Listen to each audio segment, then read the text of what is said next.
안녕하세요. 캐조입니다. 오늘도 목 상태가 좀 많이 안 좋은데 내일 중요한 행사가 있어서 제가 어, 이렇게 촬영을 하게 됐습니다. 저도 여러분처럼 또 뭐 주식 전문가나 또 경제 전문가가 아니기 때문에 뭐 제가 해박한 지식을 갖고 있지는 않지만 미국 주식을 좀 빨리 시작한 사람이기 때문에 여러분들한테 좀 편하게 이렇게 대화하듯이 좀 어떤 주식을 바라보는 지혜를 좀 드리고자 합니다. 내일 중요한 행사가 있죠. 미국에서 9월 15일하고 16일 사이에 FOMC가 열립니다. 연방공개시장위원회죠. 제 생각에는 연준에서 현재 뭐 금리를 올리겠다 이런 뭐 파월 의장이 그걸 인터뷰를 할 것 같지는 않습니다. 왜냐하면 지금 이 상황에서 금리를 올린다는 게 매우 미국 경제가 위험해질 수 있기 때문입니다. 그 과거에 뭐 예를 들자면 1929년에 미국의 이제 경제 대공황이 오죠. 세계 1차 세계 대전 이후에 미국의 1929년에서 1939년 10년 동안에 이제 아주 경기 침체, 심한 경기 침체를 겪게 되는데 그 원인은 뭐 여러 가지가 있습니다. 당시에 이제 근본 이제가 문제가 됐었고, 그리고 이제 이런 농작물이라든가 이런 것들을 어마어마하게 생산을 했는데 이제 물가 이 가격이 폭락하다 보니까 뭐 이것들이 이제 창고에 막 쌓여 있게 되고 이제 경기 자체가 다 침체가 됐었죠. 그리고 당시에 이제 연준에서 인플레이션이 너무 이제 이 증가가 되니까 통화량 때문에 연준에서 이제 콜옵션을 9% 이상 이제 올립니다. 올리면서 완전히 이제 주식시장에서 모든 그 이제 투자자들이 다 빠져나가죠. 주가가 아예 폭락을 해버리고 경기가 아예 이제 10년 동안 아예 망가져 버리는데 회복하는데 10년이라는 시간이 걸렸습니다.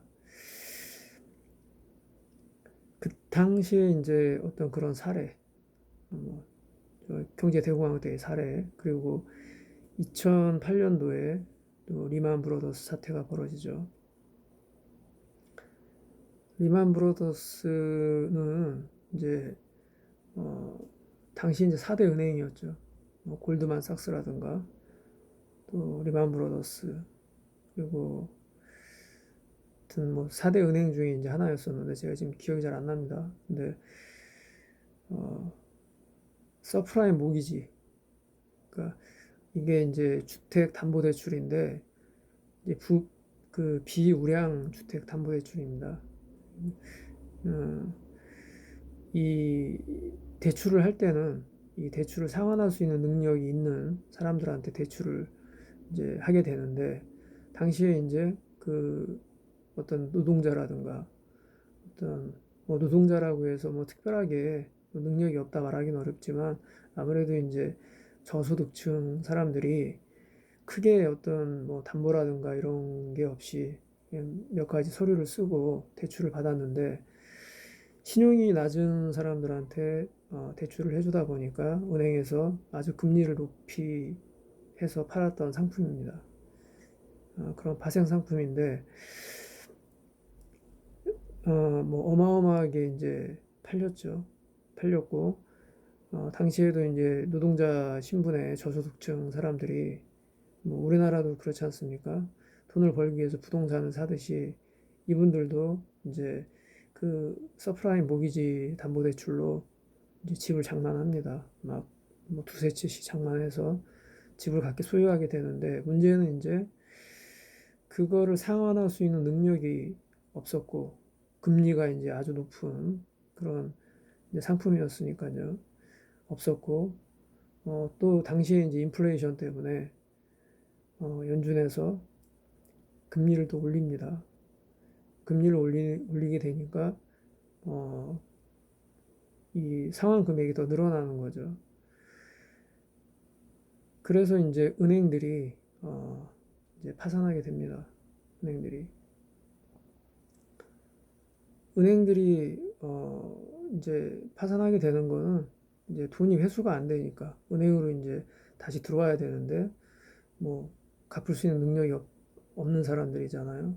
그러다 보니까 이제 은행들이 돈이 부족해지고 이제 신용 경색이 생기는데 신용 경색은 어, 이제 은행들이 돈이 없다 보니까 기업들한테 돈을 대출을 해줄 수가 없는 거죠.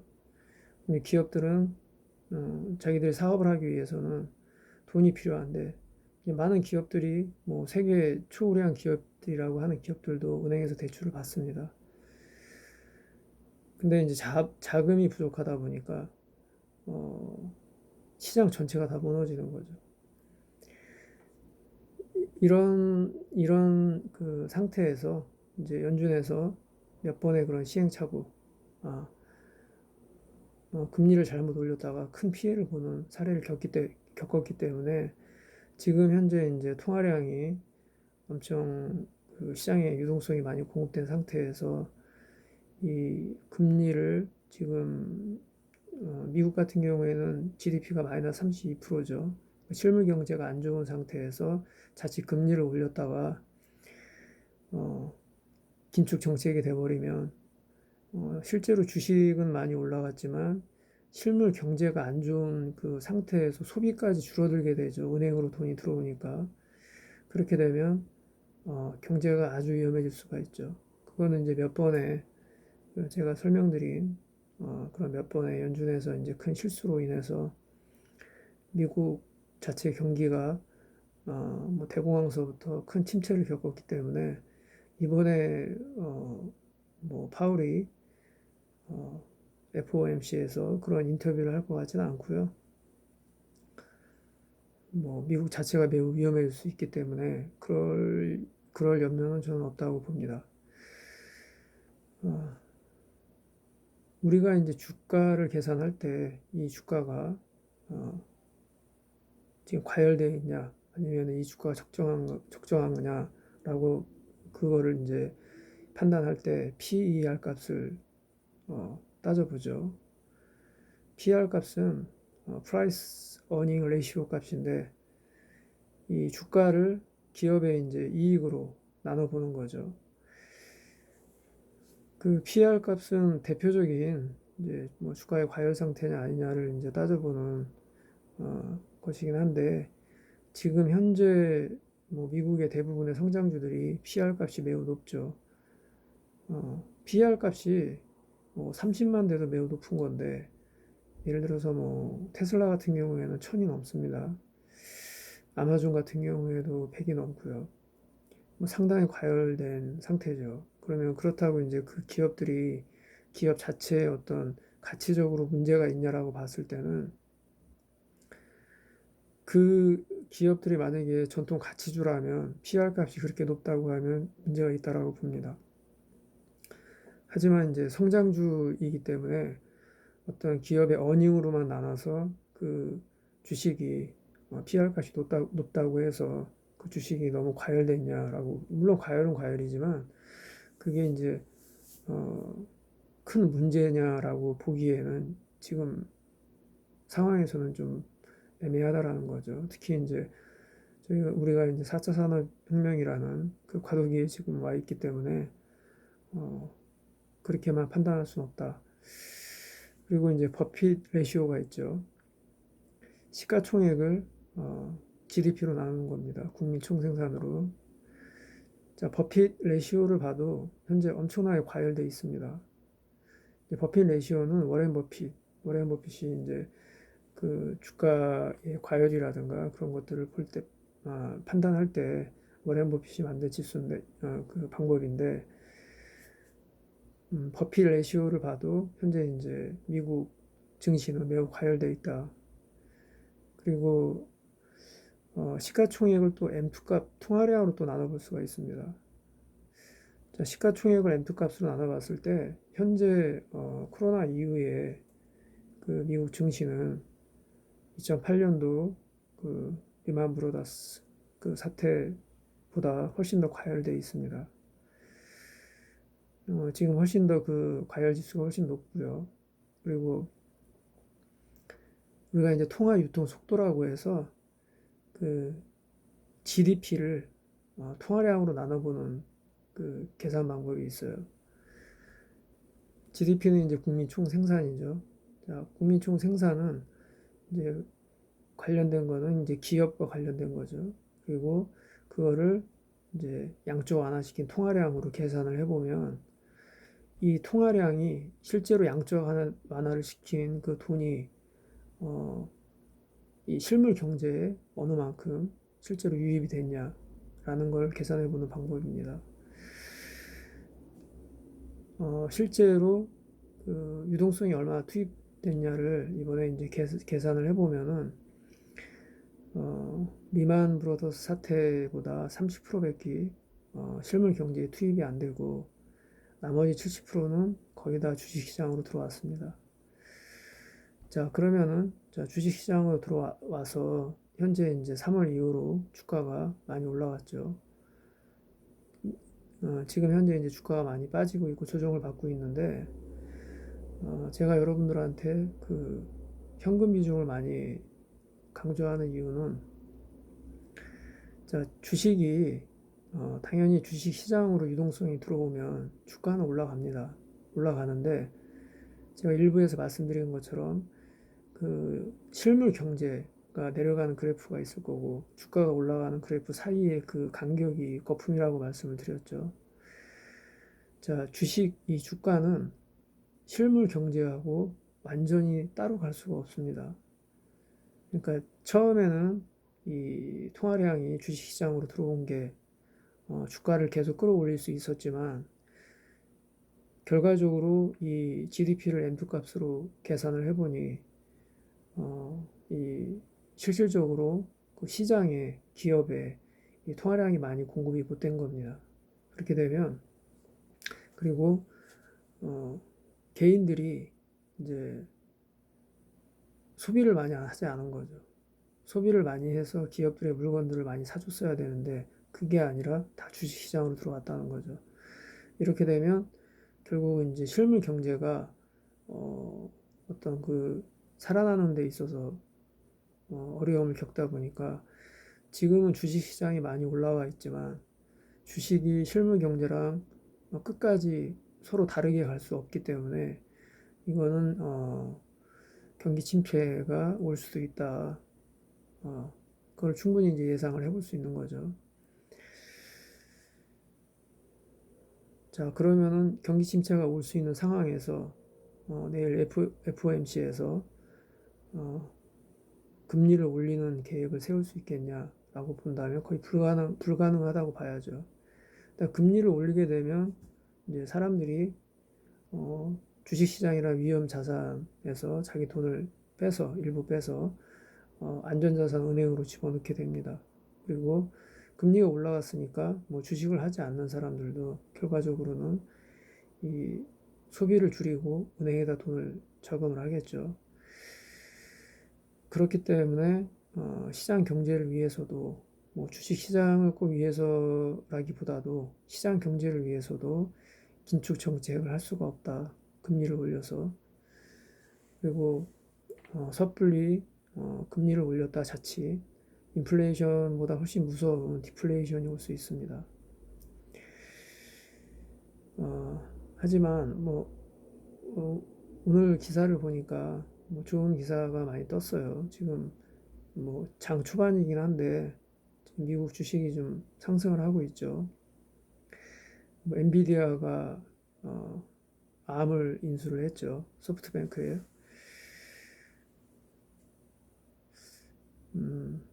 제가 뭐 한 가지 팁을 드리면 예를 들어서 어떤 기사가 났다. 뭐 우리가 뭐 저 CNBC 방송을 보니까 좋은 기사가 어떤 기업에 떴습니다. 지금처럼 뭐 엔비디아가 암을 인수했다라는 그러면 장 초반에는 주식을 사지 마세요. 왜냐하면 일단 그런 좋은 기사가 나면 너도 나도 특히 이제 개인 투자자들이 어, 어떻게든 진입해서 초반에 진입해서 좋은 가격으로 매수를 하려고 합니다. 그러다 보니까 주가가 막 과열 상태가 됩니다. 주가가 막 올라가죠. 그러면 그거를 기다리고 있던 뭐 이 뭐 개인이 됐든 기관이 됐든 간에 일부 올라온 주식을 수익 실현을 합니다.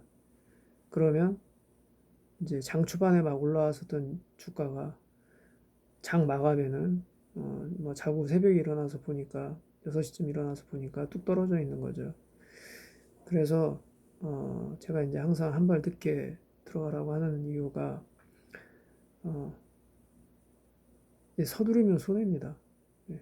주식이 주가가 지금 막 올라간다고 해서 그거를 막 추격 매수하려고 그렇게 할 필요가 없습니다. 그리고 이제 현재 같이 지금 이제 주식을 하시는 분들은 자기 종목에 대해서 뭐 열심히 이제 유튜브를 보고 이제 공부를 하시겠지만 그것보다 더 중요하다고 보는 거는 우리가 이제 내일 FOMC 같이 이제 시장을 이 금리 정책이라든가 통화량을 뭐 또 그 양적 완화를 계속 시킬 건지라든가 그리고 또 경기 부양책 뭐 9월 지금 이번에 이제 경기 부양책이 통과가 안 됐죠.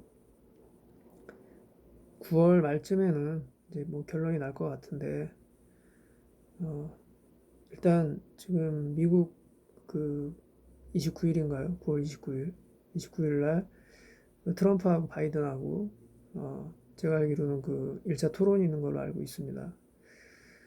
어, 클리브랜드에서 하는 걸로 알고 있는데 또 2차 토론은 15일 날인가 하죠. 10월 15일 날. 어, 2차 토론이 마이애미에서 하는 걸로 뭐 제가 좀 기억을 하고 있는데 맞는지는 제가 모르겠지만 어, 이, 지금 현재 대선이라는 이 아주 큰 화두가 하나 있죠. 주식시장에 큰 영향을 미치는 거죠. 뭐 월가에서는 지금 뭐 트럼프가 재선할 확률이 되게 높다라고 말을 하는데 대부분은 이제 지금까지 미국 그 대선에서 월가에서 나왔던 어떤 그런 지표라든가 그런 예상이 거의 맞았죠. 그래서 트럼프가 될 확률이 크다라고 하는데 단기적으로는 뭐 바이든이 미국 대통령이 되면 주가는 좀 조정을 받을 겁니다. 단기적으로는 일단 제가 일부에 설명드렸지만 기업의 소득세를 뭐 상향시킬 정책을 갖고 있으니까요. 그러니까 트럼프는 그 친기업적인 그런 정책을 하시는 분이고 바이든은 이제 반기업적인 뭐 좀 극단적으로 얘기하자면 뭐 그렇다라고 좀 봐야죠. 하지만 장기적으로 봤을 때는 바이든이 대통령이 된다고 해도 저는 그 주식시장은 음, 뭐 극복을 할 것이다. 그렇게 봅니다. 그리고 바이든 같은 경우는 이제 친환경 소재에 대한 어떤 그런 기업들에 대해서 우호적이고 그리고 바이든은 이제 중국이랑 친하죠. 제가 알기로는 바이든 아들이 그 중국에서 사업을 하는 걸로 알고 있고요. 어, 뭐, 그 미중 무역 갈등이라든가 이런 부분에서 어, 바이든이 대통령이 되는 게 뭐 저는 좋다 그 얘기가 아니라 뭐 트럼프가 되는 게 훨씬 나을 겁니다. 하지만 바이든이 됐다고 해서 뭐 아주 악재다라고 말하기는 어렵다라고 보입니다. 그러니까 미국 시장은 어, 이제 장기적으로 봤을 때는 상향을 하게 될 건데 단기적으로는 그런 이제 바이든이 대통령이 되면 분명히 이제 조정이 있을 수 있다라는 거고요. 지금 이제 뭐 좋은 소식들이 몇 가지가 있고 그리고 또 안 좋은 기사도 물론 있지만 오늘 그 장 초반에서 일단 다시 이제 주가가 탄력을 받았죠. 하지만 제가 드리고 싶은 말씀은 내일 FOMC가 뭐 저는 이제 금리를 올릴 주식한다는 그런 결정을 할 것 같지는 않지만 주식을 하는 사람은 긍정적인 신호보다는 부정적인 신호에 내가 어, 그 대비를 좀 할 줄 알아야 됩니다. 그러니까 FOMC에서 금리를 올리지 않는다라고 해서 지금 막 주식을 서둘러 살 필요 없다는 말이고요. 그리고 9월 22일 날 테슬라 배러리 데이가 있죠. 뭐 배러리 데이 때 테슬라가 이제 전고체 배터리 또 이제 2차 전지에서 들어있었던 코발트라는 그 비싼 재료를 탈피해서 만약에 이제 그 배터리 자체의 가격도 2차 전지보다 3분의 1 저렴하게 또 한 번 충전을 해서 일회 충전에 100만 마일을 갈 수 있는 그런 배터리를 만들어서 정말 일론 머스크가 정말 멋들어진 그런 프레젠테이션을 한다고 이제 예를 들자면 그런 기대감으로 미리 주식을 베팅하듯이 그렇게 하면은 위험하다라고 저는 말씀드리고 싶습니다. 그리고 기업이 뭔가 어떤 제품을 만들었을 때는 그것을 대량 생산하기 전에 많은 그 검증 기간을 거쳐야 됩니다. 뭐 단편적으로 내가 이거 검증 기간을 거치지 않은 상태에서 짧은 기간에 이거를 확신하고 대량 생산을 했다고 치면 그게 이제 문제가 됐을 때 그 대량 생산한 그 양만큼 기업에는 막대한 손해가 되죠. 그래서 그렇게 쉽게 뭘 발표했다고 해서 빨리 만들 수 있는 건 아니고요. 그리고 전고체 배터리 같은 경우에는 그걸 생산하는 그 과정에서 일정한 온도를 유지를 해야 되기 때문에 어, 테슬라 입장에서는 그걸 대량 생산하기 위해서는 설비 투자에다 막대한 자금을 또 투자를 해야죠. 그렇기 때문에 서둘러서 이런 어떤 실적이 아닌 이런 퍼포먼스에 내가 주식을 미리 사서 뭔가 미리 자기가 예상을 해서 뭐 확률 게임이죠. 뭐 더 오를 것이다 라든가 막 이런 어떤 게임을 하면서 주식을 하는 거는 좋지 않습니다. 그리고 조금 내가 좀 손해 보는 가격으로 들어간다라는 마음을 갖고 들어가시길 바라고요. 그리고 테슬라한테는 9월 22일 날 이것이 기회일 수도 있지만 테슬라한테는 그것이 약재일 수도 있습니다. 만약에 현재 뭐 일론 머스크가 유상증자 했던 거랑 이번에 또 스탁 옵션 그 주식 스탁 옵션을 받았죠. 스탁 옵션은 그겁니다. 그러니까 이제 처음에 이제 일론 머스크가 그 계약을 할 때 주가를 어, 주가를 이제 이렇게 많이 끌어올리면 일론 머스크가 어, 이제 처음에 2010년 그 6월 29일 날 테슬라가 상장을 했죠. 나스닥에. 그때 17불에 상장을 했는데 그걸 이제 액면가라고 하죠. 그 액면가로 주식을 살 수 있는 거죠. 뭐 정해진 수량이 있겠죠. 그 양만큼의 주식을 액면가로 사거나 아니면 액면가가 아니더라도 이제 훨씬 현재 주식가보다 훨씬 싼 가격으로 사들일 수 있는 거죠. 이런 것들이 사실은 투자자한테는 다 사실 악재예요. 악재인데 요즘 뭐 보면은 어, 이 테슬라를 많이 추종하시는 분들께서 악재도 막 호재라고 막 설명을 하시는 분들이 있는데 시장은 그렇게 읽으면 절대 안 됩니다. 시장은 있는 그대로 읽어야 됩니다. 유상증자는 당시 유상증자가 무조건 나쁘다라고 말할 수는 없는데 당시에 테슬라가 주가를 많이 이제 스탁 스플릿으로 그 퍼포먼스로 많이 끌어올린 상태에서 또 테슬라는 올해 유상증자를 하지 않겠다고 했죠. 그 상태에서 이제 주식을 그렇게 이제 증자를 시켜버리면 뭐 현재는 사실 은행에서 금리가 너무 낮기 때문에 기업이 은행에서 돈을 빌려서 자금을 뭐 애플이 그렇고 마이크로소프트가 그렇죠. 자금을 충당해야 될 거를 주주들한테 그 어떤 피해를 준다는 거는 주주 친화적인 그런 기업이라고 말하기는 어렵죠.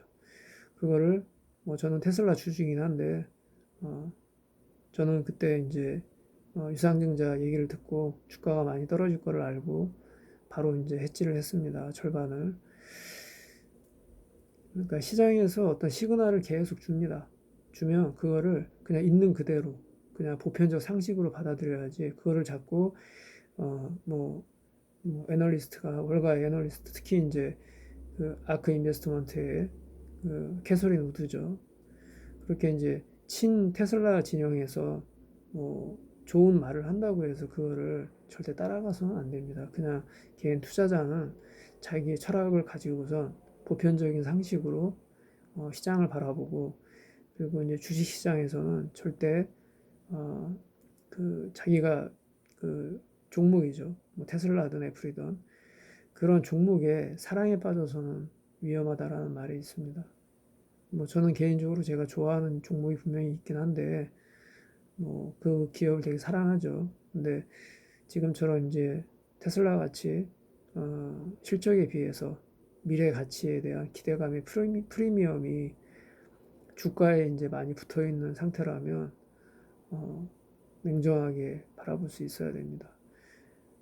그래서 테슬라가 주가가 빠지든 뭐 또 애플이 많이 빠지든 또 이 그 엔비디아가 지금 뭐 많이 올랐다가 지금 얼마 정도 좀 계속 올라가고 있는지 빠지는지 제가 확인은 못했지만 내일 아침에 내일 아침에 일어나 보니까 주가가 많이 빠져 있다.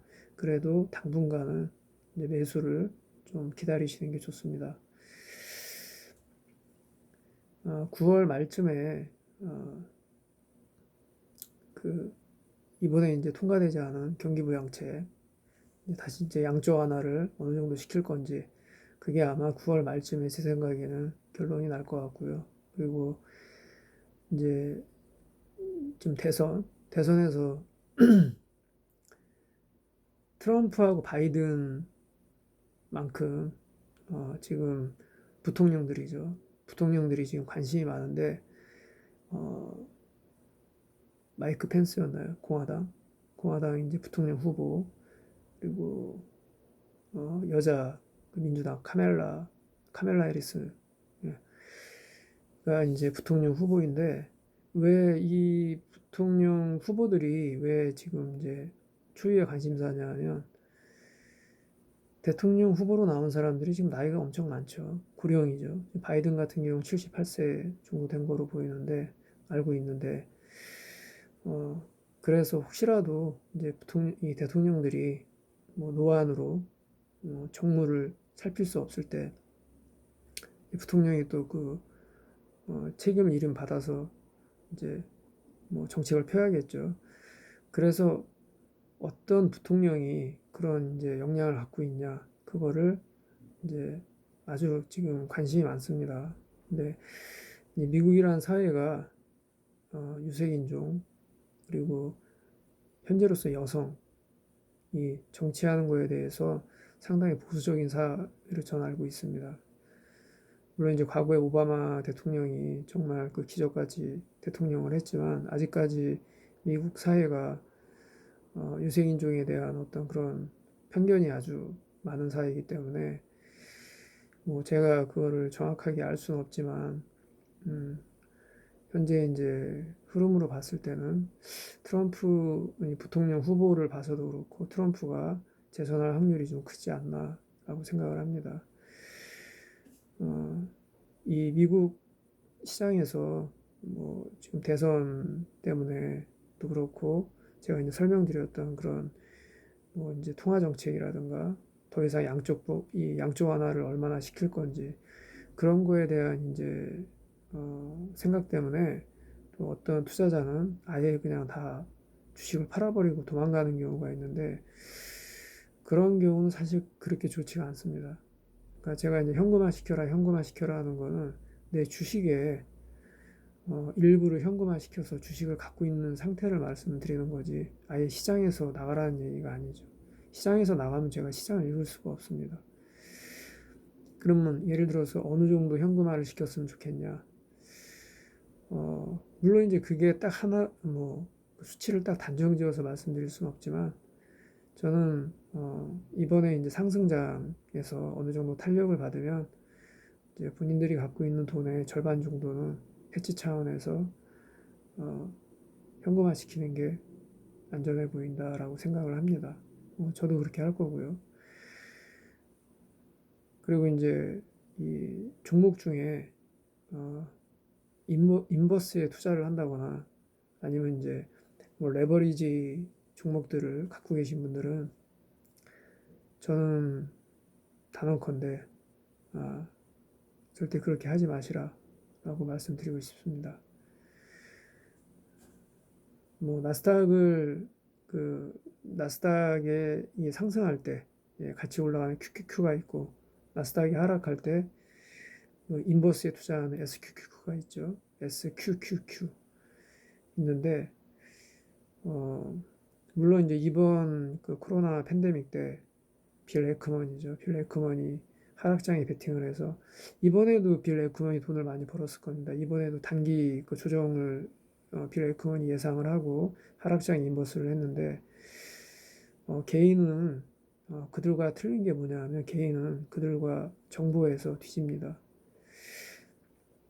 섣불리 그런 투기적 종목에 내가 그 종목을 사가지고 뭔가 큰 수익을 바라지 마시고 투자라는 일부에서 말씀드렸던 투자라는 그 개념, 좋은 기업에 내가 나의 자산을 자본화시켜서 그 기업의 성장을 응원하고 그리고 그 기업이 시장에서 수익을 창출함과 동시에 내가 어, 이 경제적으로 나아지면서 향후에는 최종적으로는 내가 투자를 계속 이어가면서 내 수익을 극대화시켜서 경제적 자유를 누리는 그런 건강한 투자를 해야만 본인들이 어떤 일상에서 내 일상을 같이 공유하면서 주식 투자를 할 수가 있지.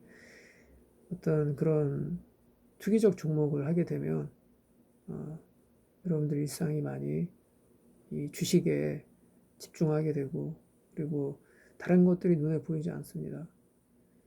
그래서 그런 것들은 돈을 벌어도 언젠가는 한 번에 이룰 수 있고, 예, 한번 그런 종목에 이번에 이제 소프트뱅크에 그 손정희 회장이죠. 손정희 회장이 이제 콜옵션을 했는데 사실 손정희 회장은 그런 사람이 아니죠. 손정희 회장은 이런 그 벤처 기업을 유니콘 기업으로 만드는 성장시켜서 그런 이제 어떻게 보면 워렌 버핏 같은 그런 평을 듣던 사람인데 헤지 펀드들이 하는 그런 이제 콜옵션을 한 거죠. 콜옵션은 어떤 그 정해진 시점에 내가 정해진 가격으로 매도할 수 있는 겁니다. 많은 수익을 냈지만 또뭐 이번에 이제 암을 지금 그 엔비디아가 인수하면서 현금으로 한 120억 불, 그다음에 주식으로 한 210억 불 정도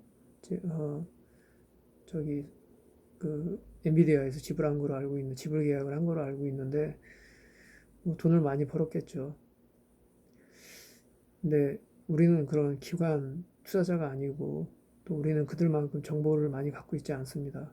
그래서 그런 어떤 옵션 거래라든가 인버스라든가 이런 뭐, 뭐 SQQQ라든가 그리고 또뭐 이제 레버리지가 있는 뭐 세배수 이런 것들은 저는 절대 하지 마시라고 자칫 잘못하다 정말 어, 정말 패가망신할 수도 있습니다.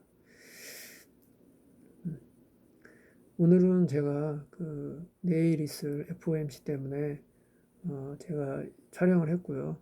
이제 9월 달에는 내일과 모레 사이에 있는 FOMC와 그리고 어, 뭐 여러 가지 그뭐 페러리 데이 테슬라의 그리고 또 뭐 경기 부양책에 대한 어떤 결론이 9월 달에 될 수 있기 때문에 9월 달 동안에는 여러분들이 퍼포먼스에 기대를 너무 걸고 거기에 베팅하기보다는 안전하게 여러분들의 그 소중한 자산을 현금을 좀 많이 현금 비중을 늘리시는 걸로 그렇게 하시길 바랍니다. 이상이고요. 또 다음에 또 뵙겠습니다. 목소리가 너무 가라앉아가지고 듣기가 좀 많이 거북하셨을 텐데 아무튼 좋은 밤 되십시오.